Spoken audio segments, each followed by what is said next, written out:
I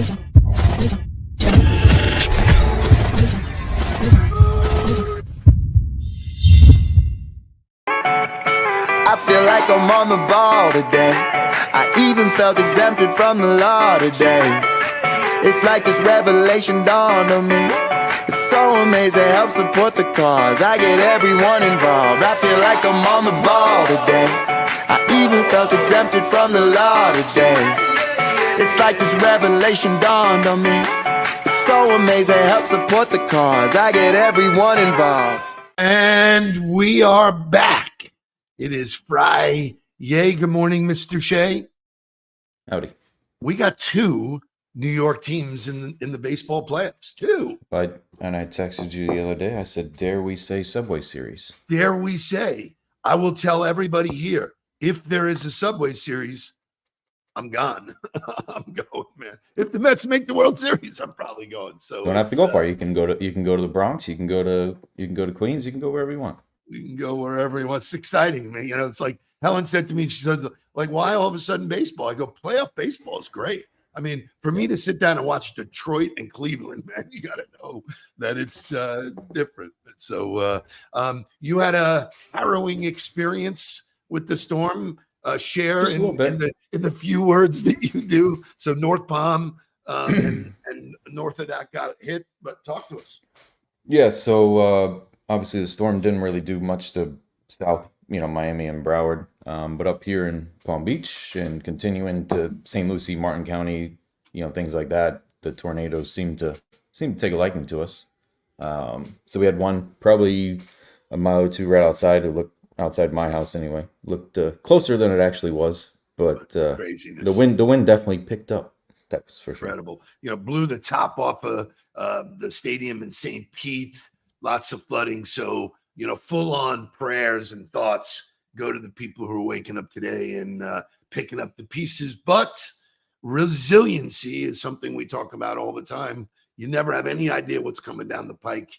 You got to make the most of it. So the best to those people. I'm excited about today's Huddler in the hot seat. I was fortunate to meet Steve and his beautiful family through Helen, who does work with Closet Factory. And you're not going to meet better people, high integrity, real process driven. This guy, like, mad respect right from the start. So you're going to love having him on. Couple of announcements, couple of things. Shout out, happy anniversary to Patrice and her husband, Michael. Awesome. I think the note I saw was 26 years. Wow. Man, Give or take. Incredible. Shout out to Todd Stevens and his organization, because they are my first keynote deal for 2025.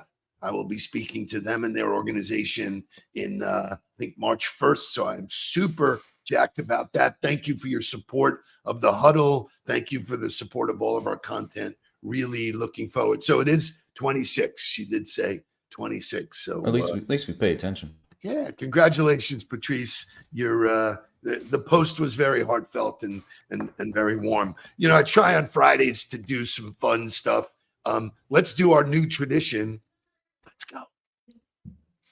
It's live again. It's live again. It's live again. It's live It's Friday again. It's It's Friday again. Well, if that don't fire you up, maybe this will. Fun fact. There was, let me get it here. The NHL is back in action. You hopefully saw pictures of me opening night with the Panthers, which was just crazy. But history was made in the NHL last night. A guy that plays for the Colorado Avalanche is the first player in the league with the same first and last name. His name is Ivan. Okay, so there are records being set everywhere. Here's a fun fact. Well, there was another record on opening night. The Seattle Kraken had the first woman assistant coach on the bench. Correct. Look at you, man, giving props to the ladies, man. That's great stuff. Another human being that we know has the same first and last name, but we don't call him by that. DJ Khaled is Khaled. Okay. And then finally, Jen Bush, who is Lauren Bush, who is George Bush's daughter, married Ralph Lauren's son, and she now goes by Lauren Bush Lauren. So here's the good news. The show can only get better from here. Yes. Let's get to some daily affirmation. Daily affirmation. I almost blew it. I'll read today's daily affirmation. Feeding our brains with good stuff. Everything that is meant for you will find you, from people to moments to things. If it is for you, it will come. And when it does, be there. Enjoy it. Live it. Embrace it. Know it. Like my friendship with the Newmans. Let's get this thing rolling. Wake up, then walk up music, and we will welcome CEO and president of Closet Factory, Steve Newman. Wake up, everybody. Get up, get up, get up, get up. Wake up, come on. Wake up, everybody. Teach a new way. Maybe then now listen what you have to say. Wake up, everybody. No more sleeping in bed. No more doctor thinking. Time of thinking ahead. Come on.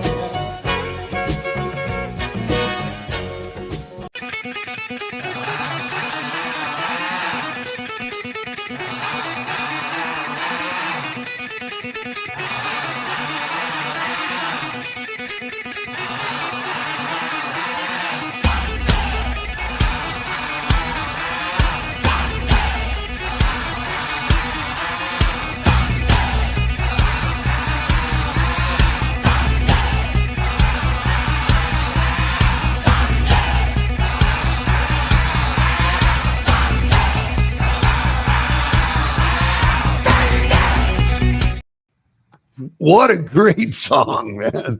Love that. Good morning, Mr. Steve Newman. Morning, Steve. How are you this morning? And welcome to the Huddler in the hot seat. You've been in the hot seat for your entire career, so this should be nothing new to you.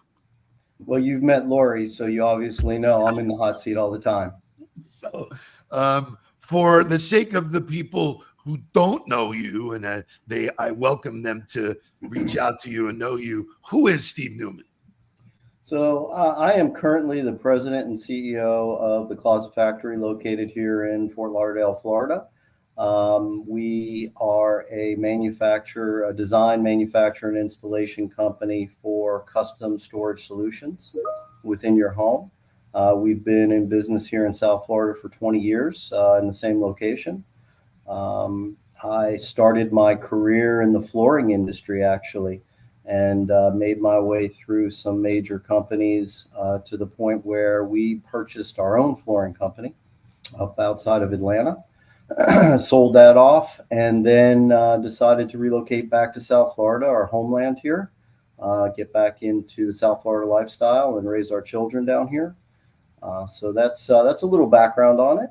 Love it. You left out you're a Gator, man. That instantly puts you at the front of the line. So, well, obviously, and it raises the show, right? Because we love having Gators on the show. So, you write in LinkedIn that you're an experienced chief executive officer. You've climbed that ladder. You've done it in different industries, which for me is a real sign that you get it. If you can do it in one industry, okay.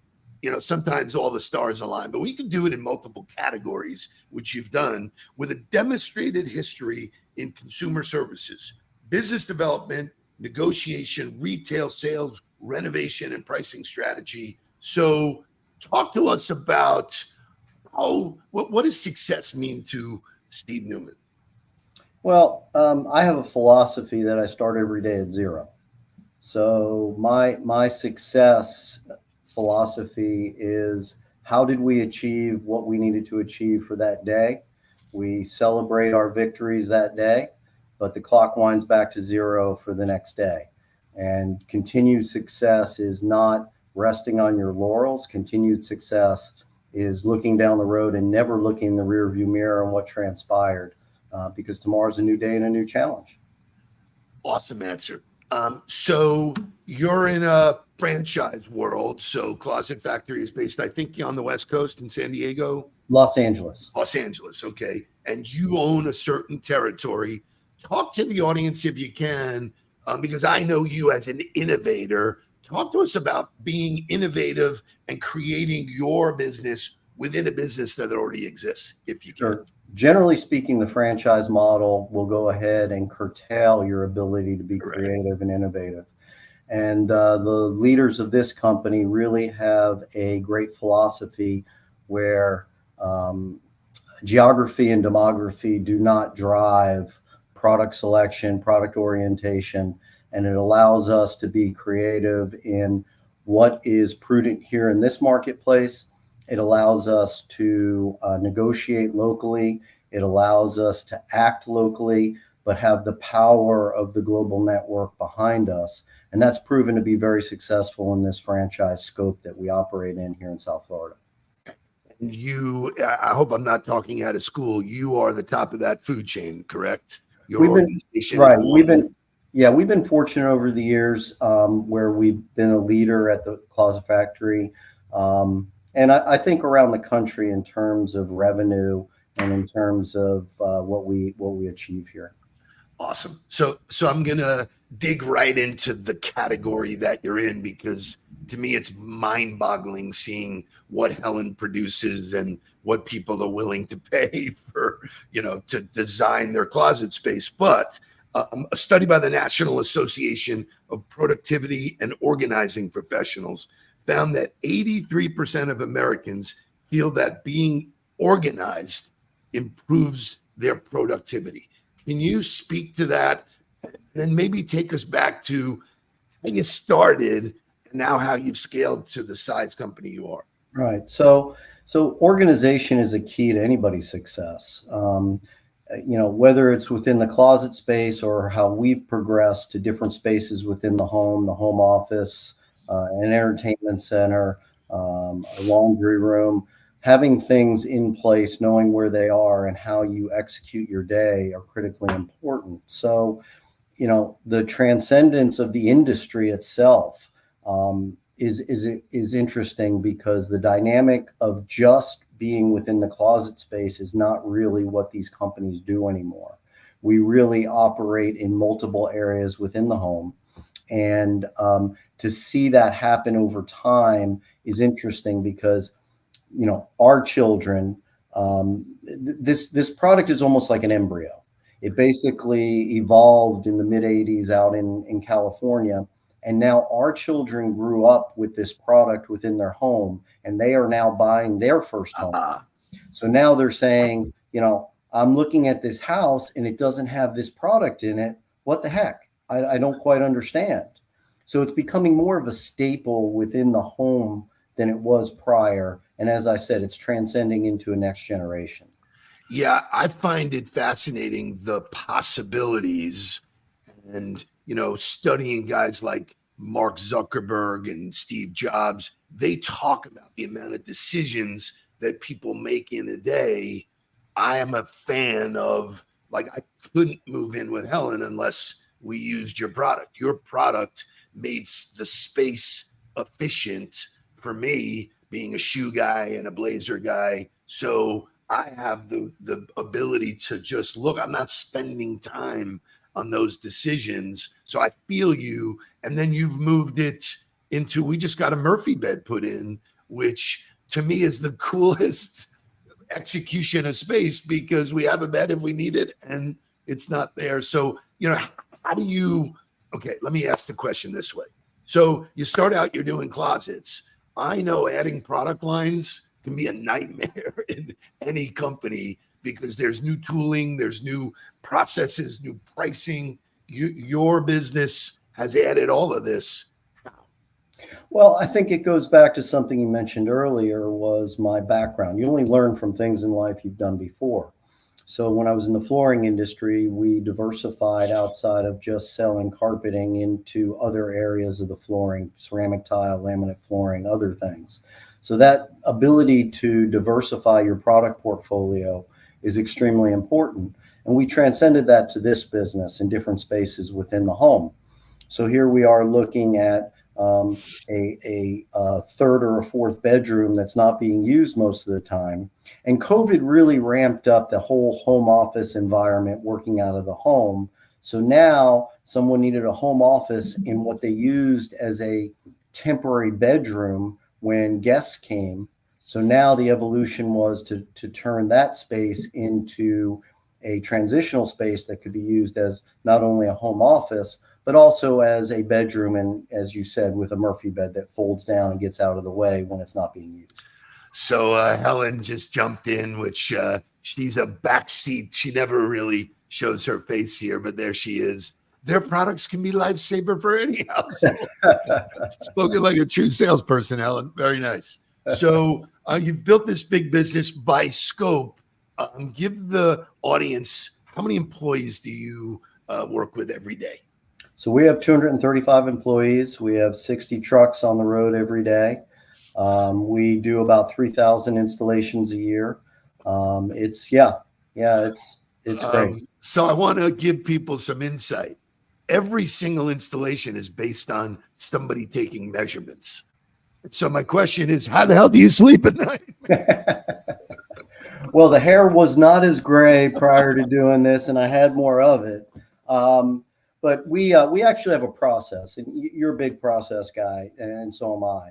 So the reliance on the salesperson to just take the measurements and then make sure it's correct, it's that old philosophy of, measure twice and cut once. We actually send a specifier behind them, do measurements after they do their measurements.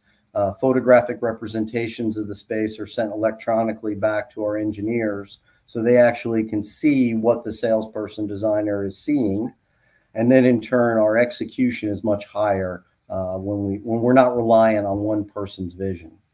Now, just to give it some relevance, do you get that when the one guy driving a truck pulls up and says he can do your closet? No, well, not to the same level of execution. Let's put it that way, right? I love it. So we've been fortunate. You put stuff in Mark's house, and both of us are amazed at the level of execution at the point of installation. It's one thing to do it at the point of sales, but then 60 trucks, the people who need to drive those trucks, the people that need to actually be in people's homes, is dizzying to me about the possibility of things going wrong. So, and we've been, so we've seen it, we felt it. So you guys, obviously, there's a reason why your business is going great. I want to switch gears because at some point, you and your wife are building this thing. And by the way, she is a dynamo just as well. And she could have equally been on the show, but you build it with her. And then how does it happen that both your kids want to get in the business? So I think with any business, you have a strategy of if you're going to buy and hold, you're going to buy and sell, or you're going to have a succession plan. And, traditionally with succession plans come challenges, as you know. Having family engaged in a business is a challenge.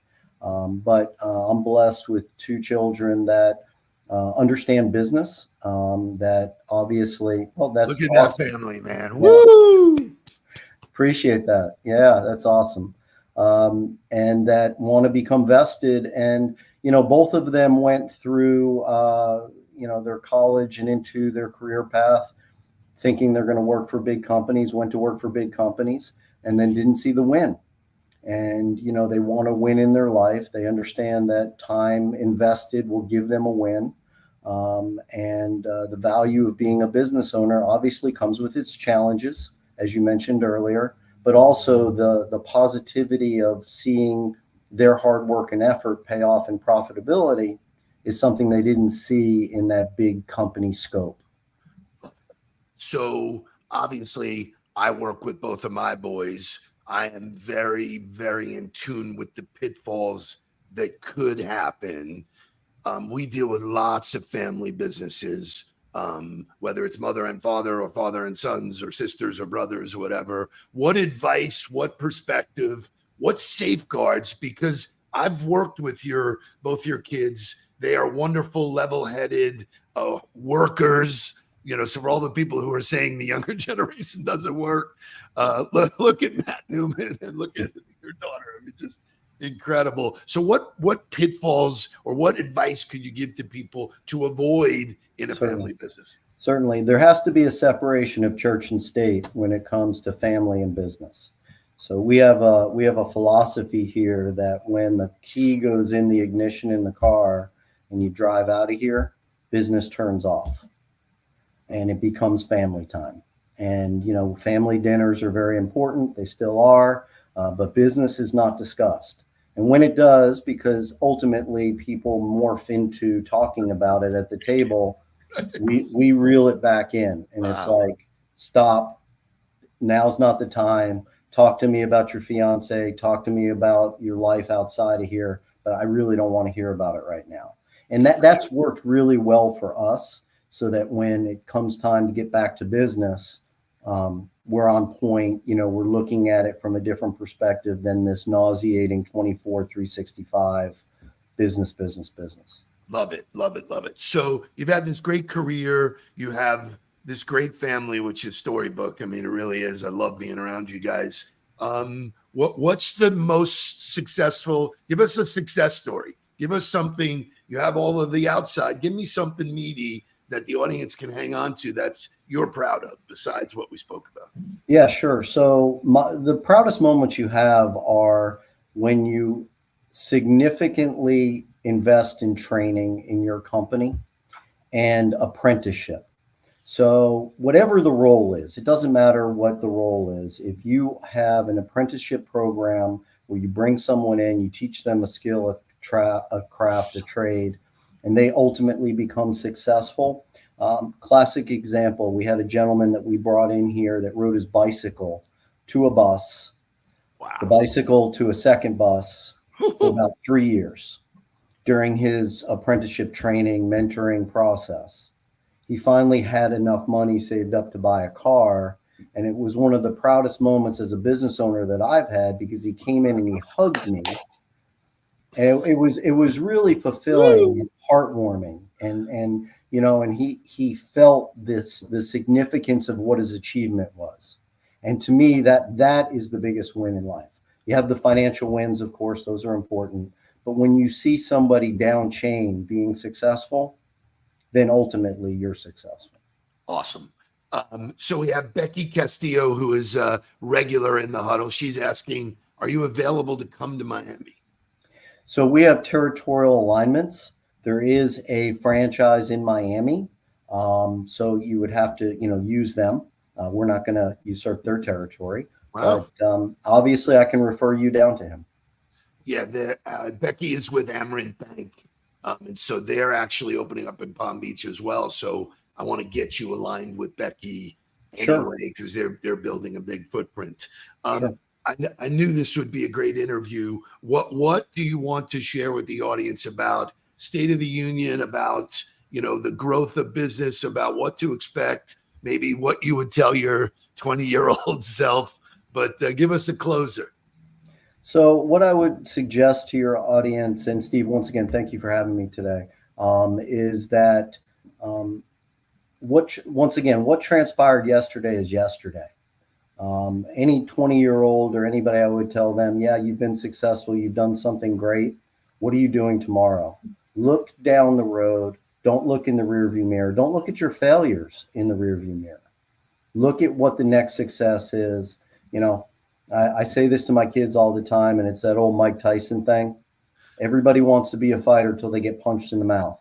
That's a great one. Right? Okay. So, once you get punched in the mouth, it's fine, but it's how you come back from that. And that's what I challenge everybody who's listening here today. You're going to have your successes. You're going to have your failures. Don't look back, look forward. Yeah, it reminds me, and you're a fan of this stuff too, because you're well-trained. Les Brown used to say, used to bees don't bring no honey, man. So I'm a fan of all of that stuff. It is what you're doing today. Thank you so much for spending time. For the audience, the work is stellar. It's fantastic. It's life-changing. Make sure you call Helen, because she's the one who'll do it. Great having you, and look forward to seeing you and the family soon. Absolutely. Thank you, Steve. Appreciate it. Yeah. Everybody, let's get down to business. Make it a great weekend. If you want more of this kind of stuff, go to ontheball.co. We'll see all you guys Monday morning. Mark and I bringing it live. Please don't worry about me. I'm about to let my heart speak. My friends keep telling me to leave this. So let's get down to business. Let's get